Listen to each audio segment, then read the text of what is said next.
pas 4 séances. Et la première séance, ça va être l'ECG dans le cadre de l'urgence. Et qui dit urgence cardiaque dit beaucoup plus douleur thoracique. Donc, devant toute douleur thoracique, il faut faire un ECG dans au moins 10 minutes. يعني le premier contact médical avec le patient, 10 minutes, لازم l'ECG يكون واجد et interpréter le diagnostic posé. Et c'est recommandation classe 1. يعني قادر تحكم هذه l'information même plus sûr. Devant toute douleur thoracique, il faut suspecter l'étiologie cardiaque, il faut suspecter l'étiologie pulmonaire, mais généralement, c'est les étiologies cardiaques qui constituent des urgences vitales, plus ou moins des urgences vitales. Et les urgences cardiovasculaires, voilà, les urgences cardiaques à suspecter devant des douleurs thoraciques, c'est de un le syndrome coronaire aigu, voilà, communément dit ITM, 2 la péricardite aiguë, on a l'embolie pulmonaire et on a plein d'autres diagnostics, qui m'a la myocardite, voilà, la dissection aortique. Pourquoi je vais aborder ces 3 étiologies principalement? Parce que ces 3 étiologies ont des ECG qui facilitent le diagnostic. Et, les 3 pathologies ont des critères électriques, oui, ça nous donne le diagnostic dans quelques secondes. Donc, je vais commencer par le syndrome coronaire aigu. Avant d'aborder le syndrome coronaire aigu, on va faire un petit rappel sur l'anatomie des artères coronaires. Je vous rappelle que le syndrome coronaire aigu, c'est une anomalie, c'est une pathologie des artères coronaires. C'est des artères coronaires qui sont totalement ou partiellement occluses. On va faire une petite physiopathe et une petite classification nosologique du syndrome coronaire aigu. Parce que généralement, la plupart des médecins, ils confondent la nosologie du syndrome coronaire aigu. Ils ne savent pas qu'on dire syndrome coronaire aigu, qu'on dire IDM, qu'on dire ISTMI, instémie. Ces noms sont confondus par des différents médecins. Est-ce que vous m'entendez? Oui, docteur. Très bien. Oui, Alors, on commence par une petite anatomie des artères coronaires. On a globalement l'aorte, et à travers l'aorte, il y a les artères coronaires. On a 2 gros vaisseaux qui sortent de l'aorte. Le premier gros vaisseau, c'est la coronaire droite, c'est notre première principale artère, et la coronaire droite, elle va être suivie par l'interventriculaire postérieur. De l'autre côté, on aura le grand tronc artériel, c'est le tronc commun gauche, c'est la principale artère du cœur. Le tronc commun gauche, il va être divisé en l'IVIA et la CX. L'IVIA, c'est l'interventriculaire antérieur. Et l'IVIA, ça s'appelle l'artère de la vie. Parce que si l'IVIA se bouche, c'est vraiment problématique. Et sur l'autre côté, on aura l'artère circonflexe qui va prendre plutôt, comment dirais-je, la CX, elle va contourner, voilà, elle va contourner le cœur ou en postérieur. Ça, c'est l'anatomie des artères coronaires. Et les artères coronaires normales, c'est des artères où ils ont un bon diamètre, c'est des artères intactes, c'est des artères, le cholestérol, des artères non bouchées. Mais le proverbe dit qu'on a l'âge de nos artères. Donc, avec l'âge, on va quand même avoir des plaques d'athérome, des plaques de cholestérol sur nos artères. Et je vous dis que les plaques d'athérome, c'est 2 types. On peut avoir des plaques وين عندنا un cœur lipidique اللي هو هذاك le petit cœur هذاك داخلاني un cœur lipidique qui est petit, mais la plaque elle est épaisse. La plaque qui dit plaque épaisse dit plaque stable qui risque pas de se fissurer. Par contre, on peut avoir une autre plaque, un autre type de plaque, ce sont les plaques instables, où il y a un gros cœur lipidique, mais une plaque qui est fine, qui n'est pas épaisse. Et une plaque fine, elle est vulnérable. Maintenant, elle peut se fissurer à tout moment. Donc, les plaques stables, bah, c'est des plaques stables, mais ça ne se fissure pas. Et les plaques stables, ça ne donne pas d'événement aigu, mais ça donne de la douleur parce que ça diminue le diamètre de l'artère. Et si on a une sténose qui est quand même serrée, on va avoir de longueur, et cette longueur-là, ça va être appelé un longueur stable ou un longueur chronique stable. Et longueur chronique stable, c'est le syndrome coronaire chronique. Et le syndrome coronaire chronique, généralement, le CG, il est peu parlant. C'est-à-dire, le CG, généralement, il est normal, là, il contient peu d'anomalies. Par contre, une plaque instable, elle peut se fissurer et elle va être le lit de plusieurs événements thrombotiques et on aura un caillot de sang qui va boucher cette artère.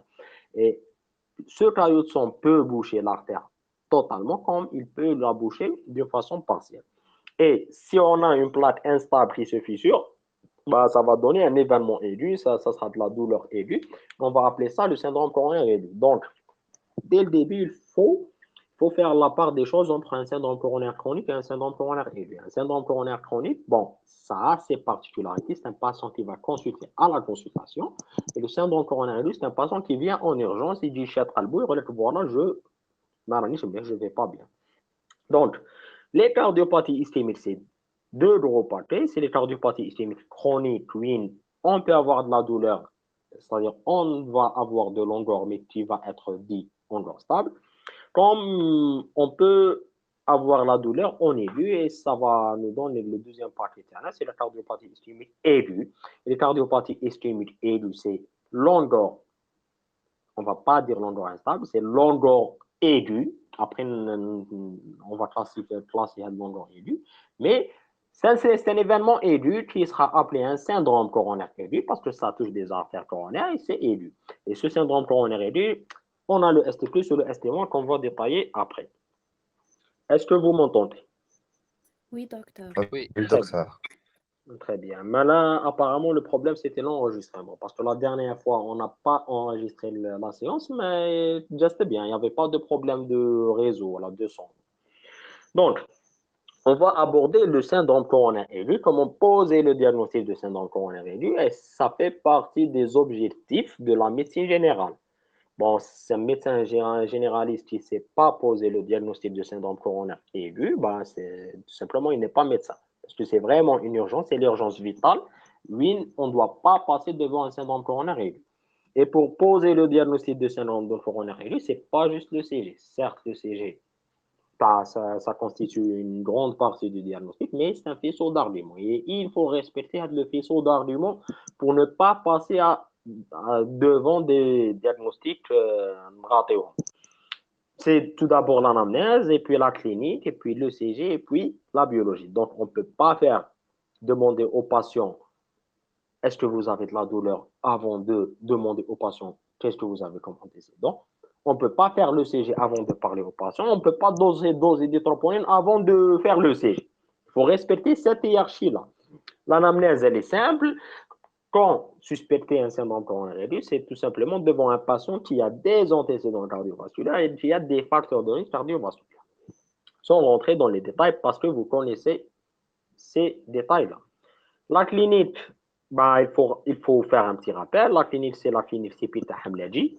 Pour parler d'une douleur typique d'un syndrome coronaire aigu, c'est-à-dire une douleur typique angineuse. Le mot angineux, c'est syndrome coronaire aigu. Il faut avoir des critères.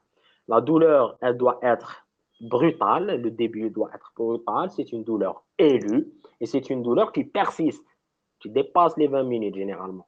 مستحيل يجي لك واحد يقول j'ai des picotements de 20 secondes, un patient jeune sans antécédent, des picotements de 20 secondes, يبعثوا له généralement pour la suspicion de d'IDM. Bah, il faut se poser des questions, il faut rester logique.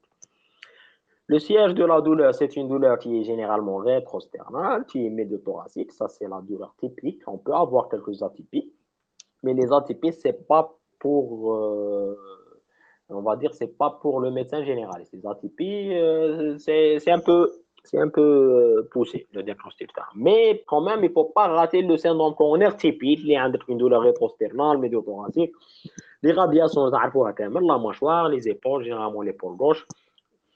Le type, c'est une douleur constrictive, qui est voilà, type de brûlure. Généralement, les patients, je ressens le حريق في صدري. Généralement, c'est un syndrome coronarien aigu. Il ne faut pas banaliser واحد يقول لك عندي الحريق. Généralement, parce que c'est une description vraiment typique d'un syndrome coronaire aigu. Le facteur déclenchant, tout simplement, on a dit que c'est des douleurs qui se déclenchent au repos. Donc, c'est des douleurs qui n'ont pas de facteur déclenchant et qui, malheureusement, ne cèdent pas aux facteurs sédatifs. Parfois, ça, c'est le tableau typique d'un syndrome coronaire aigu. Parfois, on a des atypies. Les atypies, généralement, c'est des épidastralgies. Mais il ne faut pas être avec le médecin carré thoracique, lui, devant toute épidastralgie, tu demandes des troponines ou la tuberculose cardio un avis. Parce qu'on reçoit le type de motif de consultation. Tout d'abord, c'est des épidastralgies. Je n'ai pas dit des douleurs abdominales, mais des douleurs abdominales sur la fosse iliaque droite pour suspicion d'IDM à un sujet jeune.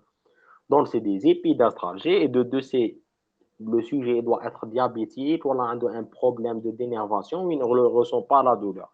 À le moment, tu peux suspecter un IDM. Mais je précise que c'est des épigastralgies. Ce n'est pas des douleurs abdominales. Il ne faut pas s'amuser à demander des avions cardio pour toute douleur abdominale. Et si on va un peu loin de ça, même l'épigastralgie, ça peut être autre chose. Par exemple, l'épigastralgie, ça peut être une pancréatite, encore vous connaissez ça, mais ça peut être une appendicite aiguë. L'appendicite aiguë, dans 60% de ses présentations, ça commence par une douleur épigastrique avant de mettre le fosse iliaque droite. Donc, il faut raisonner dans un contexte. Alors, dès maintenant, je vous dis que le syndrome coronaire aigu, c'est un diagnostic purement clinique. C'est un détail très important. Les بزاف اللي يروحوا غلطة في هذا le détail. Cliniquement, si tu as une douleur angineuse typique, c'est un syndrome coronaire aigu. Sans faire le CJ, c'est un syndrome coronaire aigu. Et tu poses le diagnostic de syndrome coronaire aigu. Maintenant, le syndrome coronaire aigu, je vous rappelle que c'est un diagnostic purement clinique, on doit le typer. Est-ce que c'est un ST+, ou un ST-? Un ST+, c'est-à-dire une occlusion totale de l'artère, et un ST-, c'est une occlusion partielle de l'artère. Et pour parler ST+, ou ST-, ça vient l'étape ECG, ce qui est le vrai topo de notre formation d'aujourd'hui. L'ECG d'un ST+, il a des critères. Globalement, le critère principal, c'est on a un sus-décalage du segment ST. Le sus-décalage du segment ST, c'est un peu vague, ce n'est pas un langage scientifique. Il faut le typer, le sus-décalage du segment ST. Il faut avoir d'autres critères pour dire que ce segment ST qui est sus-décalé, c'est ischémique. Parfois, on peut avoir un sus-décalage pour d'autres étiologies. Il y a plein d'étiologies qui sus-décalent le segment ST. Mais le sus-décalage du segment ST qui est dit ischémique, c'est un sus-décalage qui est accompagné, c'est un sus-décalage du segment ST qui est accompagné d'un sus-décalage du point J également. Le point J, c'est l'intersection de notre CG. Notre CG, c'est l'intersection de l'ECG avec la ligne de base. Le premier exemple qui est isolé, qui est affiché maintenant, qui est isolé, on a un segment ST qui n'est pas sus-décalé et un point J qui n'est pas également sus-décalé. Donc, c'est un ECG, on va dire, normal. Sur l'autre côté, on a un segment ST qui paraît sus-décalé pour les débutants, mais ce n'est pas sus-décalé. Pourquoi? Si on s'amuse à voir le point J, il est isoélectrique. Et un sus-décalage du segment ST avec un point J isoélectrique, ce n'est pas un vrai sus-décalage, c'est un faux sus-décalage.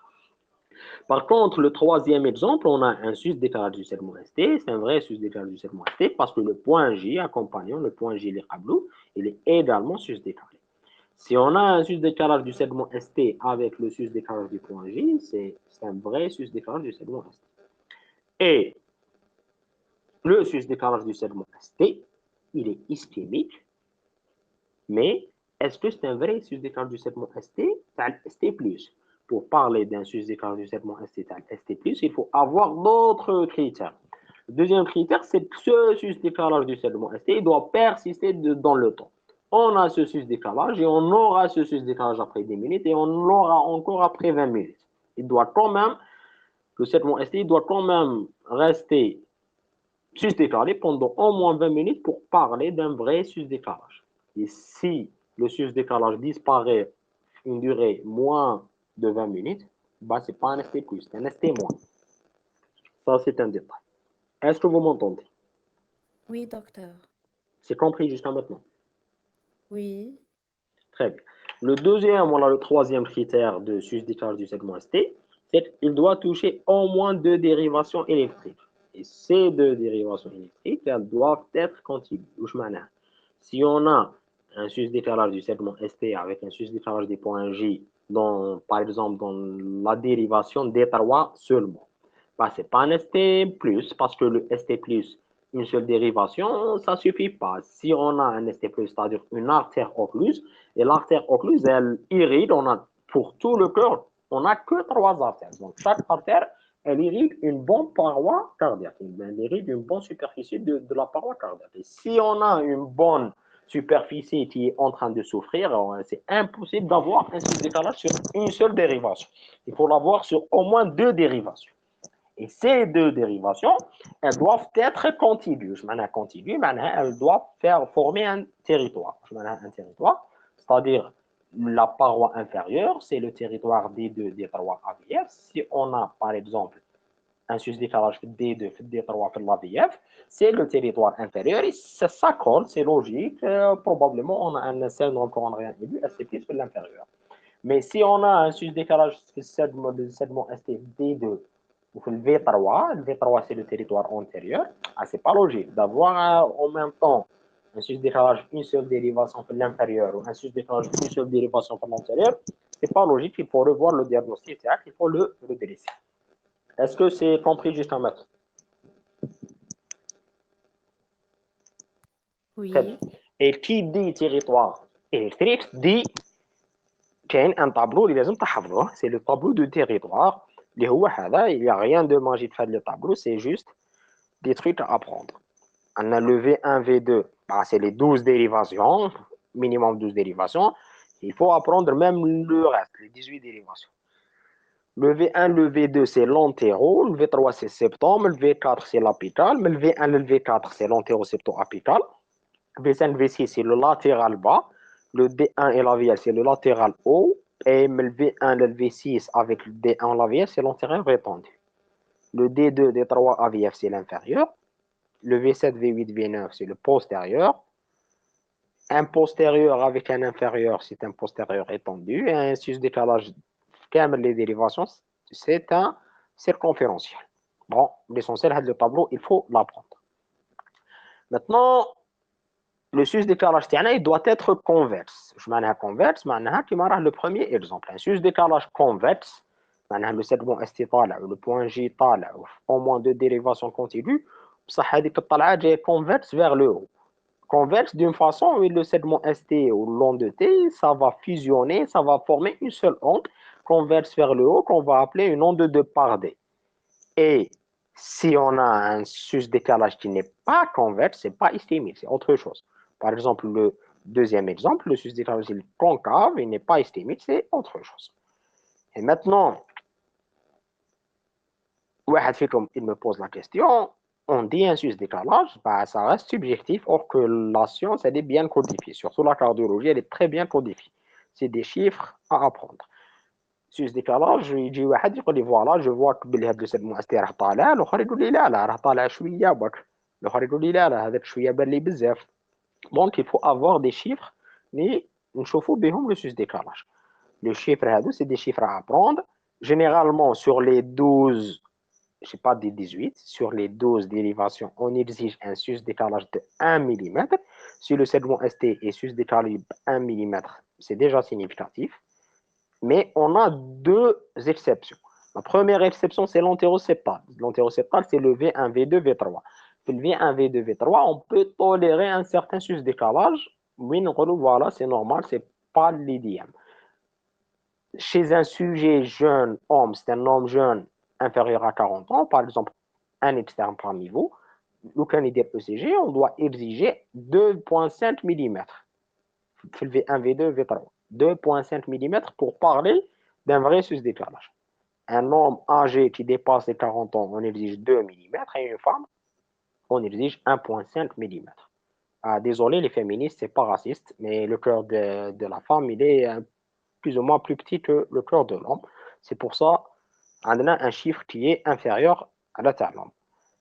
Les dérivations, c'est pour les 12 dérivations, c'est-à-dire les dérivations droite et postérieure. Le cœur droit et le cœur postérieur, c'est des parois non musclées, c'est des petites parois. Donc, on exige quand même juste un demi-millimètre. Si on a un segment ST qui dépasse les 1 demi-millimètre, c'est déjà significatif. Est-ce que c'est compris? Oui. Très bien. Si on a ces... Oui? Est-ce que vous pouvez résumer? J'entends pas. Est-ce que vous pouvez résumer? Est-ce que je peux? Les critères. واش بهم les critères؟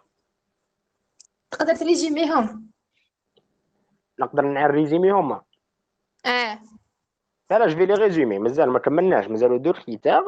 Après, après avoir terminé les deux critères, on va les résumer. Donc, D'accord. globalement, Merci. ces quatre critères, si on a ces quatre critères, c'est un vrai susdécalage du segment ST, un vrai ST+. Ben, on peut avoir d'autres critères. C'est les deux critères qui restent, c'est des critères qui nous confirment le diagnostic, mais l'absence de c'est pas, c'est pas vraiment grave. Yani. Juste les quatre critères, là, ça suffit. Mais on peut avoir d'autres critères. L'autre critère, c'est l'image en miroir. L'image en miroir, c'est quand on a un sus-décalage sur un territoire, généralement sur un autre territoire, on va trouver un sous-décalage. C'est le miroir d'un sus-décalage. Et cette image en miroir, si on a cette image en miroir, c'est deux éléments, on a deux informations. L'image en miroir, elle confirme le caractère ischémique d'un sus-décalage et elle nous informe que ce sus-décalage, il est récent. Je m'en ai récent, le patient, il vient de sus-décalager le segment STTO.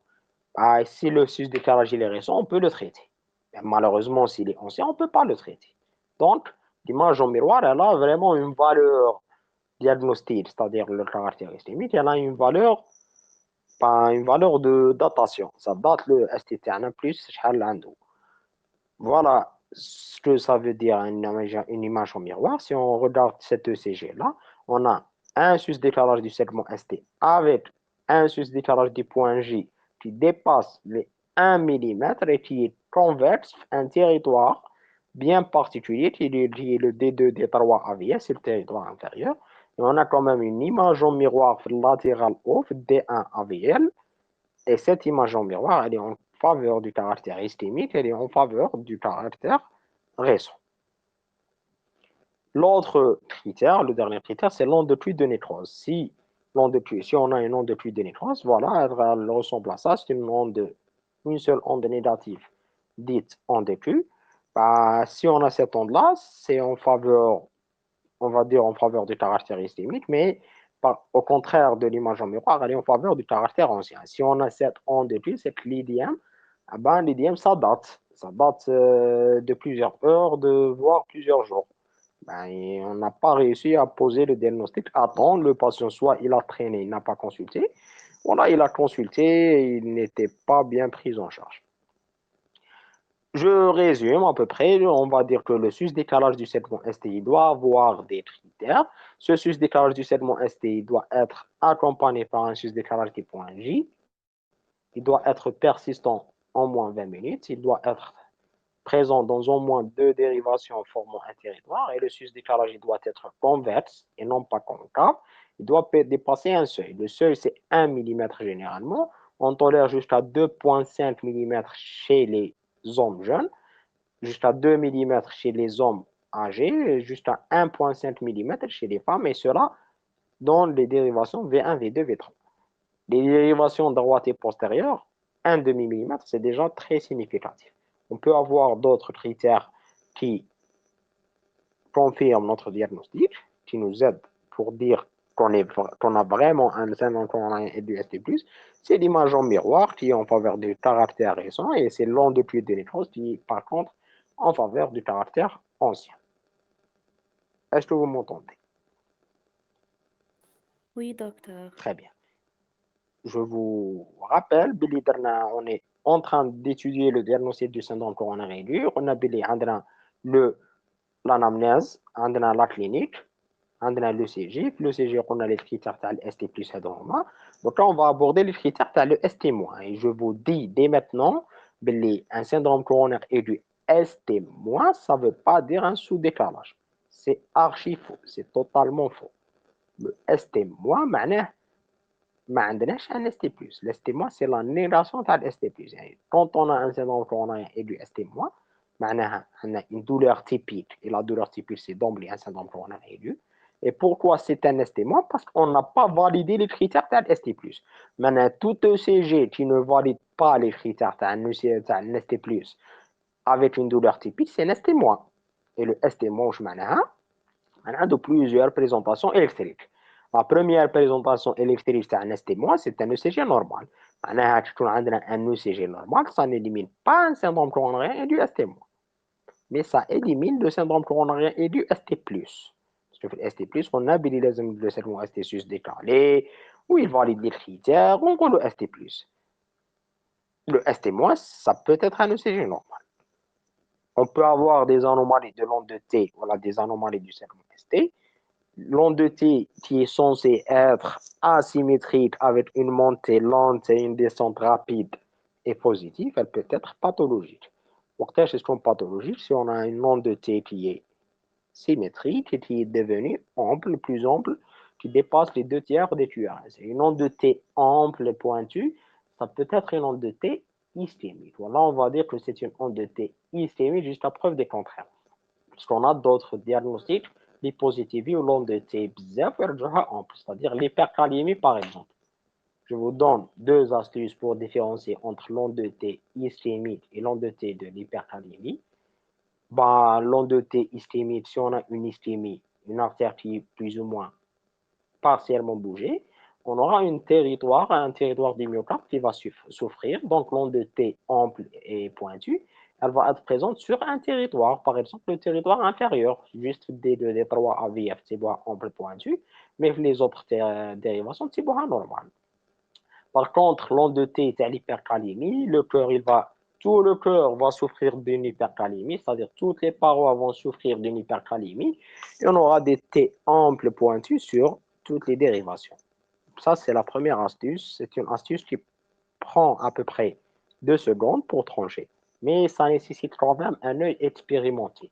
Pour ne pas dire à un patient qui fait un syndrome coronarien aigu, tu fais de l'hypercalémie.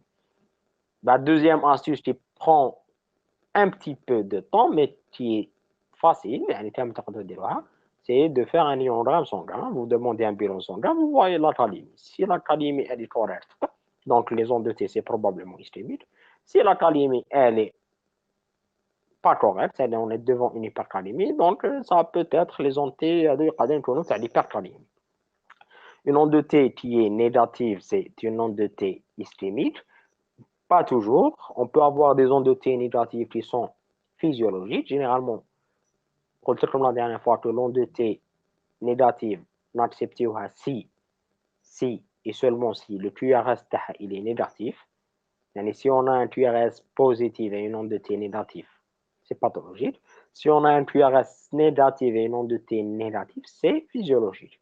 Et sur le CG normal, normalement, vous avez révisé la séance. Pour les gens qui n'ont pas assisté à la dernière séance, le QRS, il est négatif d'une façon normale pour l'AVR, il est négatif pour le V1. Donc, les T peuvent être négatifs pour le V1 et peuvent être négatifs pour l'AVR. Et il ne faut pas envoyer un patient qui a des T négatifs pour le V1 ou pour l'AVR. Il ne faut pas l'envoyer pour suspicion d'un syndrome coronarien aigu ST-, parce que ce n'est pas le cas. On peut avoir des anomalies de segment ST et non pas des anomalies de l'onde de T. Les anomalies du segment ST, on peut avoir un sous-décalage du segment ST, comme on peut avoir un sus-décalage du segment ST. يجي واحد يقول لكم le sus-décalage du segment ST, c'est un ST+. Je vous réponds que c'est faux parce que le sus-décalage du segment ST, il doit persister plus de 20 minutes. Et si ça persiste pas jusqu'à les 20 minutes, ce sus-décalage qui n'a pas persisté pendant 20 minutes, c'est un ST-, c'est pas un ST+. Et l'ordre chronologique, les abordés, les anomalies électriques, c'est l'ordre de la gravité. C'est-à-dire, quand on a un ECG normal, c'est pas vraiment grave. Quand on a des ondes de T amples, pointues, inversées, c'est plus ou moins grave. Un sous-décalage, c'est grave. Et un sus-décalage non persistant, c'est grave. Et le sus-décalage très persistant, c'est très grave. Est-ce que vous avez compris? Oui. Très bien. La quatrième étape, c'est le dosage de troponine. Pourquoi la quatrième étape? Parce que les hommes durent en quatrième lieu. Il ne faut pas doser des troponines avant de faire un ECG. C'est archi faux. Et qui dit troponine, pour les gens qui ont fait le nouveau programme, les troponines, c'est un marqueur de nécrose myocardique. Qui dit troponine, le cœur il est en train de nécroser. Il y a un cœur qui est en train de nécroser, c'est-à-dire un cœur qui est en train d'infarcter. On est devant un IDM. La définition de l'IDM, ce n'est pas une définition clinique, ce n'est pas une définition électrique, c'est une définition biologique. Quand on a des troponines positifs, c'est un idième. Quand on a des troponines négatifs, ce n'est pas un idième. Et devant un syndrome coronarien aigu ST+, c'est-à-dire devant une artère qui est totalement bouchée, on est sûr à 100% que le cœur, il va s'infarcir. On aura un idième. Et les troponines vont être à 100% positifs. Et tant que les troponines vont être à 100% positifs, eh ben, il ne faut pas les doser. Ça n'a pas vraiment un grand apport. Parce qu'on est sûr qu'il est positif. Ça n'a pas d'apport diagnostique, pour ne pas dire des bêtises. Donc, devant un syndrome coronarien aigu, qui est un diagnostic clinique, et si on rajoute le terme ST+, qui est un diagnostic clinico-électrique, on n'a pas besoin de troponine, c'est d'emblée un idième. Le syndrome coronarien aigu ST-, c'est le syndrome coronarien aigu qui est un diagnostic clinique, ST- qui est un diagnostic électrique. Il faut doser les troponines parce que certes, l'artère, elle est partiellement bouchée, mais le partiellement adepte, ça peut être un 10%, comme ça peut être un 90%. Et pour trancher entre les 10% d'obstruction et les 90% d'obstruction, il faut doser les troponines. Et puis, si on a des troponines positives, c'est un idième. Si on n'a pas des troponines positives, ce n'est pas idième. Donc, on peut avoir un idième sur un syndrome coronarien aigu ST-. La condition, c'est que ce syndrome coronarien aigu ST-, il doit avoir des troponines positives. Comme tu as dit. Vous avez compris? Très Oui. bien. Bah, le reste de cette plaque-là, c'est juste des informations théoriques, ça ne relève pas de la pratique. Où je mets troponine on dose généralement les troponines I, les troponines T, l'isomère cardiaque C. Bah, c'est juste des tissus à mettre. Bah, ce qui dit troponine positive, ما معناهاش عندنا un taux de troponine